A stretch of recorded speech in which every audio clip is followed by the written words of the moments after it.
ഇന്നത്തെ വീഡിയോയിൽ രാജ്യത്തിന്റെ പടിഞ്ഞാറൻ മേഖലയിലുള്ള സംസ്ഥാനങ്ങളെക്കുറിച്ചാണ് നമ്മൾ ചർച്ച ചെയ്യുന്നത്.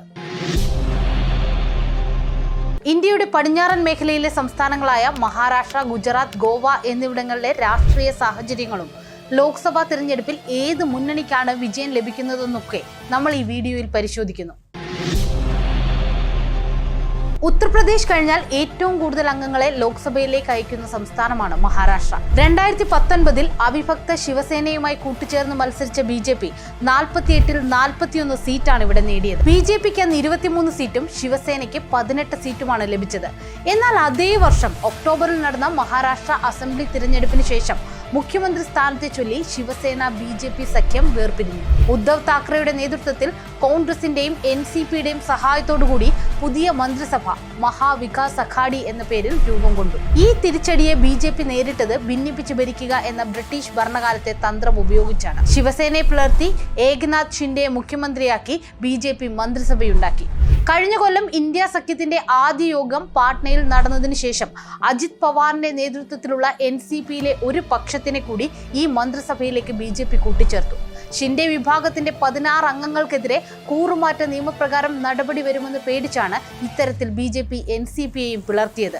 BJPയുടെ ഇത്തരം അധികാര കൊതിപൂണ്ട രാഷ്ട്രീയം മഹാരാഷ്ട്രയിലുടനീളം വലിയ എതിർപ്പിനിടയാക്കിയിരിക്കുകയാണ്. ഇത്തവണത്തെ തിരഞ്ഞെടുപ്പ് അതുകൊണ്ട് തന്നെ ഉദ്ധവ് താക്കറെ നേതൃത്വം നൽകുന്ന ശിവസേനയ്ക്ക്, ശരത് പവാർ നേതൃത്വം നൽകുന്ന NCPക്കും കോൺഗ്രസിനുമൊക്കെ വളരെ നിർണായകമാണ്. മഹാവികാസ് അഘാഡി വളരെ സുഗമമായി തന്നെ അവരുടെ സീറ്റ് വിഭജനം പൂർത്തിയാക്കിയപ്പോൾ മറുഭാഗത്ത് BJPയുടെ നേതൃത്വത്തിലുള്ള മഹായുതിയിൽ ഇതേ ചൊല്ലി വളരെ വലിയ അസ്വാരസ്യങ്ങളാണ് ഉണ്ടായത്.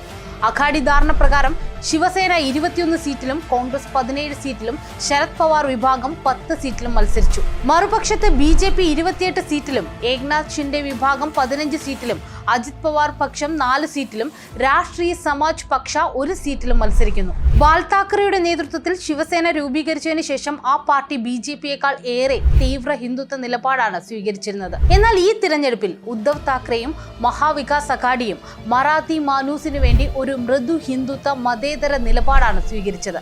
കോൺഗ്രസിന്റെ മതേതര മൂല്യങ്ങളാണ് അവർ ഉയർത്തിപ്പിടിച്ചത്. ഇതോടൊപ്പം തന്നെ മഹാവികാസ് അഘാഡിക്ക് അനുകൂലമായ മറ്റൊരു ഘടകം സവാള കർഷകരുടെ കേന്ദ്രത്തിനെതിരായ പ്രതിഷേധവും സമരവുമാണ്. ഈ പശ്ചാത്തലത്തിലാണ് ഇത്തവണത്തെ ലോക്സഭാ തിരഞ്ഞെടുപ്പ് 5 ഘട്ടങ്ങളായി മഹാരാഷ്ട്രയിൽ നടന്നത്. മഹാരാഷ്ട്രയിൽ BJP പ്രബലമായൊരു രാഷ്ട്രീയ കക്ഷിയാണെന്നതിൽ തർക്കമില്ല. പക്ഷേ ഈ തിരഞ്ഞെടുപ്പിൽ BJPയുടെ സഖ്യകക്ഷികൾക്കെതിരായ ജനവികാരം സംസ്ഥാനത്തിന്റെ 5 മേഖലകളിൽ പ്രകടമായിരുന്നു.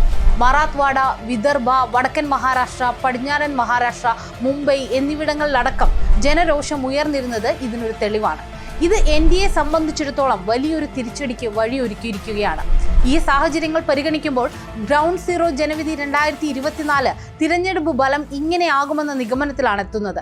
ഇന്ത്യ മുന്നണി 24 സീറ്റും NDA സഖ്യം 24 സീറ്റും നേടുമെന്നാണ് ഗ്രൗണ്ട് സീറോയുടെ വിലയിരുത്തൽ. അതായത് കഴിഞ്ഞ തവണ നേടിയ സീറ്റിൽ നിന്നും NDAക്ക് 17 സീറ്റുകൾ നഷ്ടമാകുമെന്നാണ് ഞങ്ങളുടെ വിലയിരുത്തൽ. BJPക്ക് വളരെ കുറച്ച് സീറ്റ് നഷ്ടമേ ഉണ്ടാകുകയുള്ളൂ. പക്ഷേ ഭൂരിഭാഗം സീറ്റുകളും നഷ്ടമാകുന്നത് സഖ്യകക്ഷികൾക്കായിരിക്കുമെന്നും ഞങ്ങൾ വിലയിരുത്തുന്നു. 1977 മൊറാർജി ദേശായിക്ക് ശേഷം 2014 നരേന്ദ്രമോദിയിലൂടെയാണ് ഗുജറാത്തിന് ഒരു പ്രധാനമന്ത്രി സ്ഥാനം ലഭിച്ചത്. ഗുജറാത്തിൽ 1990കൾ മുതൽ BJP ഒരു പ്രബല ശക്തിയാണ്. അതിന് ഈ 2024ലും യാതൊരു കോട്ടവും തട്ടിയിട്ടില്ല.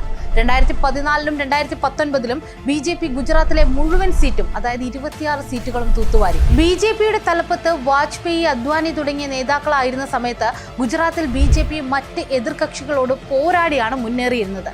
ഇന്ന് മോദി ഷാ കൂട്ടുകെട്ട് പാർട്ടിയുടെ തലപ്പത്തെത്തിയതോടെ ഗുജറാത്തിൽ പ്രതിപക്ഷ ശബ്ദങ്ങളെ പാടെ തുടച്ചു നീക്കുന്ന സ്ഥിതിയാണ് കാണാനാവുന്നത്. ഇതിന് ഉത്തമ ഉദാഹരണമാണ് സൂററ്റിലൊക്കെ നമ്മൾ കണ്ടത്. അവിടെ കോൺഗ്രസിന്റെ സ്ഥാനാർത്ഥിയായി നാമനിർദ്ദേശ പത്രിക സമർപ്പിച്ചയാളെ ഭീഷണിപ്പെടുത്തി പത്രിക പിൻവലിപ്പിക്കുന്നതും BJP സ്ഥാനാർത്ഥി എതിരാളികളില്ലാതെ ഏകപക്ഷീയമായി ജയിക്കുന്ന സാഹചര്യങ്ങളുമൊക്കെ വാർത്താ മാധ്യമങ്ങളിൽ ഇടം നേടിയിരുന്നു. ഗുജറാത്തി വധു എന്നർത്ഥം വരുന്ന ഗുജറാത്തി അഷ്മിത എന്ന പദ്ധതി ഉയർത്തിപ്പിടിച്ച് വോട്ട് നേടുന്ന മോദിയും അമിത്ഷായും ഇക്കുറിയും ഗുജറാത്ത് തൂത്തുവാരും എന്നതിൽ സംശയമേ വേണ്ട. എന്നാൽ അവർക്ക് ജുനഗഡിൽ ഒരു തിരിച്ചടിക്ക് നേരിയ സാധ്യത നിലനിൽക്കുന്നുണ്ട്. ഗ്രൗണ്ട് സീറോ ജനവിധി 2024ന്റെ ലോക്സഭാ ഇലക്ഷൻ പ്രവചിക്കുന്നത് ഗുജറാത്തിൽ 26ൽ 25 സീറ്റും BJP നേടുമെന്നാണ്. ഒരു സീറ്റ്, അതായത് ജുനഗഡ്, കോൺഗ്രസ് നേടുമെന്നാണ് രാഷ്ട്രീയ നിരീക്ഷകരുടെ വിലയിരുത്തൽ. ഗ്രൗണ്ട് സീറോയും ഏതാണ്ട് ആ നിഗമനത്തിലേക്ക് തന്നെയാണ് എത്തിയിരിക്കുന്നത്. 2019 BJP കേന്ദ്രത്തിൽ ഭരണം പിടിച്ചതിനു ശേഷം ഗോവൻ രാഷ്ട്രീയം കലുഷിതമായി തന്നെ തുടരുകയാണ്. ഇക്കഴിഞ്ഞ 2 അസംബ്ലി തെരഞ്ഞെടുപ്പുകളിലും money power, muscle power politics ഉപയോഗിച്ചാണ് BJP ഗോവയിൽ ഭരണം പിടിച്ചെടുത്തത്.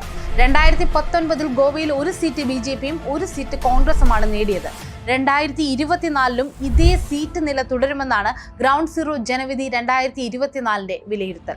ഇന്ത്യയുടെ കിഴക്കൻ സംസ്ഥാനങ്ങളിലെ തെരഞ്ഞെടുപ്പ് ഫലം പ്രവചിക്കുന്ന വീഡിയോയുമായി വീണ്ടും കാണാം.